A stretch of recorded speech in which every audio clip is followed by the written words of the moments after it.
नमस्कार प्यारे मित्रों, वेदना चैनल में आपका स्वागत है।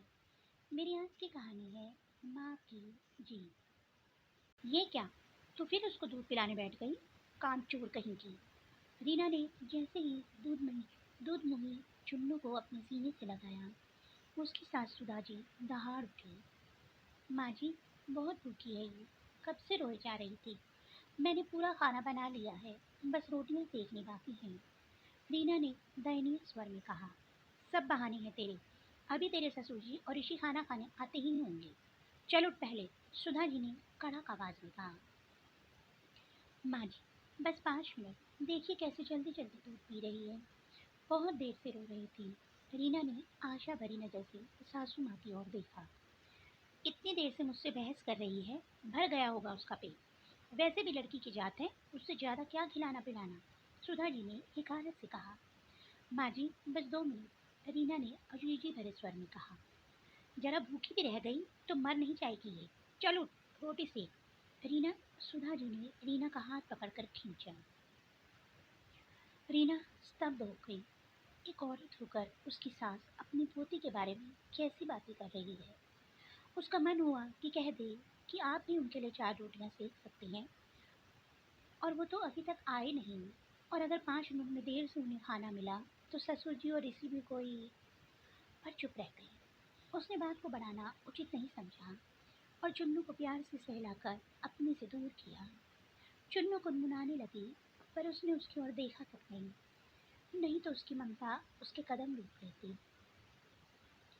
थोड़ी देर तक गुनगुनाने के बाद चुन्नू भी सो गई। शायद वो नन्ही सी जान भी समझ गई थी कि कोई फायदा नहीं है। रीना भारी मन से रोटियां सेकने लगी। उसकी शादी को 5 साल हो गए थे। घर के बड़े होने के कारण पहले जिम्मेदारियों में बच्चे के विषय में सोचा ही नहीं। ऋषि ने उसे सुहागरात में ही स्पष्ट कह दिया था कि वो अकेला कमाने वाला है, इसलिए 4-5 साल के बच्चे में नहीं सोच सकता है। उसका भरा पूरा ससुराल था। सास ससुर, 3 कुंवारी नंदी और एक देवर। देवर की नौकरी लगने और तीनों नंदों की शादी होने के बाद रीना ने आखिर में बच्चे की इच्छा जाहिर की और ईश्वर की कृपा से 2 महीने पहले ही चुन्नू उसकी गोद में आई। अभी तक रीना ने परिवार के सदस्यों की खुशी के लिए कभी अपने बारे में सोचा ही नहीं। जिसने जब जो कहा मान लिया, जिसको जब जरूरत हुई उसकी मदद को चली गई। यहाँ तक कि प्रेगनेंसी के 9 महीने भी उसको कभी आराम करने का नहीं मिला। सुधा जी हमेशा कहती थी कि जितना काम करोगे उतनी ही आसानी से बच्चा हो जाएगा। ऋषि ने भी अपनी माँ ऋषि भी अपनी माँ का अंधभक्त था। जैसा माँ ने कहा वो ही सही। पर अब तो उसकी भी अपनी बच्ची है। उसके लिए तो कौन से सपनों में खो गई महारानी। इधर तेरे ससुर जी और ऋषि खाना खाने आ गए हैं, थाली लगा। सुधा जी की कर्कश आवाज से उसकी तंद्रा टूटी। उसका उतरा हुआ चेहरा और माँ का खराब व्यवहार देखकर भी ऋषि ने अनदेखा कर दिया। ये बात उसको बहुत चुप गई, पर वो ही चुप रहना ही बेहतर लगा। 1 महीने बाद देवर की शादी थी। सब तैयारियां जोरों शोरों से चल रही थी। खाना खाते हुए ऋषि ने पूछा। रीना, मम्मी से पूछकर सब मेहमानों की लिस्ट बना ली और बहू के गहनों के डिजाइन भी भेजी कि नहीं।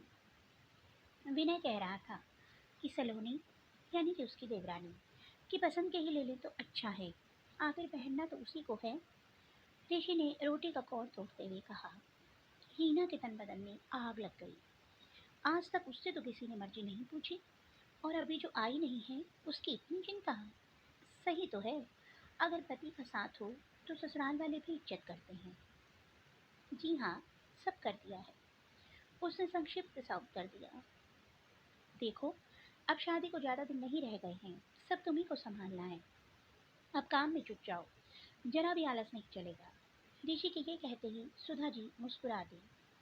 आराम? और मुझे अपनी बच्ची को चैन से दूध भी नहीं पिला सकती?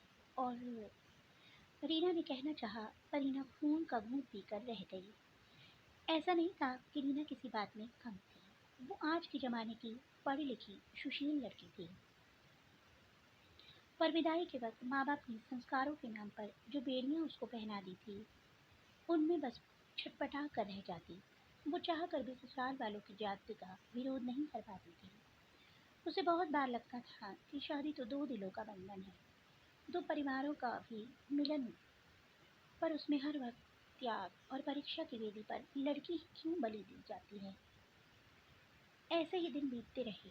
चुन्नू भी बहुत शांत स्वभाव की थी। हर एक के पास रह जाती और चुपचाप खेलती रहती थी। रोना तो जैसे उसने सीखा ही नहीं था। बस जब भूख लगे तो कभी कभार रोने लगती थी।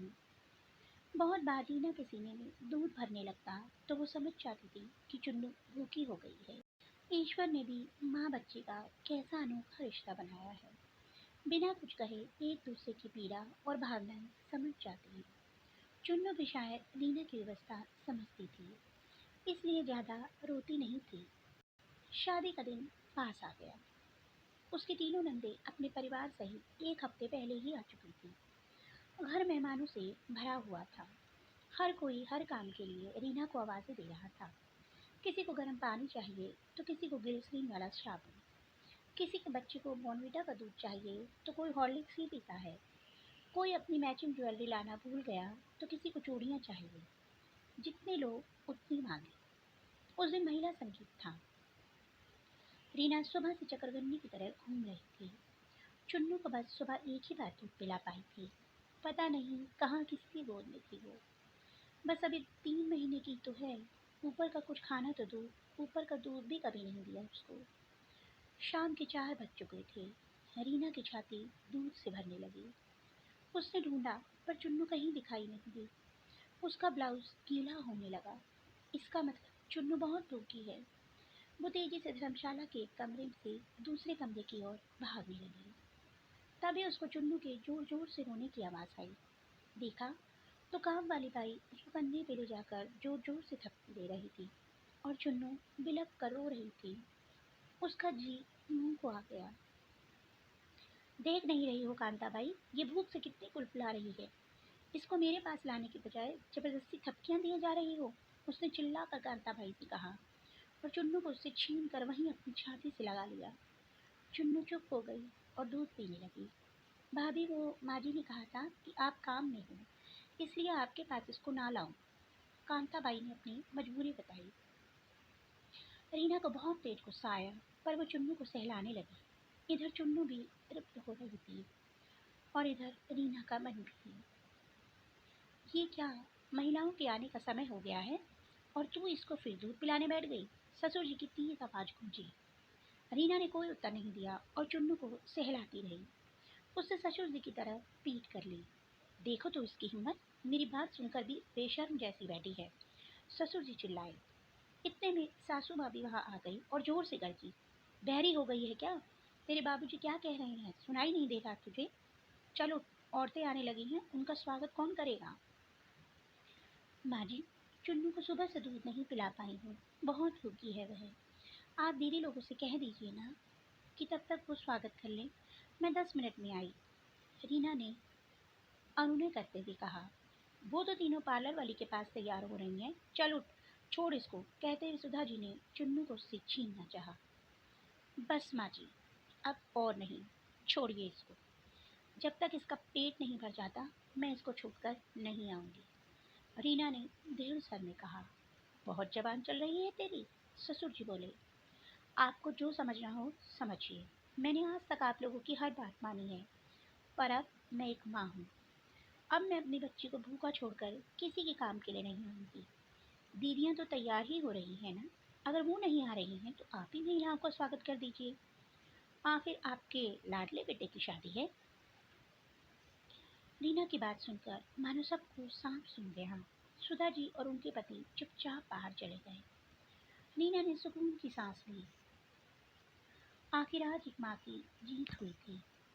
रीना ने प्यार से चुन्नू को सहलाया। बेटा, अब मैं और किसी के लिए तुझे कभी भूखा नहीं रखूंगी। मुझे माफ कर दे मेरी बच्ची। चुन्नू दूध छोड़कर रीना की ओर देखकर मुस्कुराई। शायद उस नन्ही बच्ची को भी आज माँ की जीत का एहसास हो गया था। वो फिर दूध पीने लगी। आज पहली बार माँ बेटी दोनों के मन में सुकून था।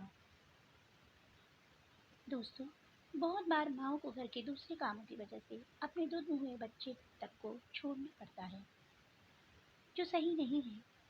वो नन्हा बच्चा अपनी व्यवस्था तो बता नहीं सकता है, इसलिए हमेशा अपने बच्चे को प्राथमिकता देनी चाहिए। और ससुराल वालों को भी अपनी बहू को बेटी समझना चाहिए और उसकी व्यवस्था को, उसका साथ देना चाहिए, उसकी व्यवस्था को समझना चाहिए। दोस्तों, आपको मेरी कहानी कैसी लगी? कमेंट बॉक्स में अवश्य बताइएगा। अगर आपको मेरी कहानी अच्छी लगी तो मेरी कहानी को लाइक कीजिए और चैनल को सब्सक्राइब कीजिए। जल्दी एक नई कहानी के साथ मिलूंगी, तब तक के लिए बाय बाय।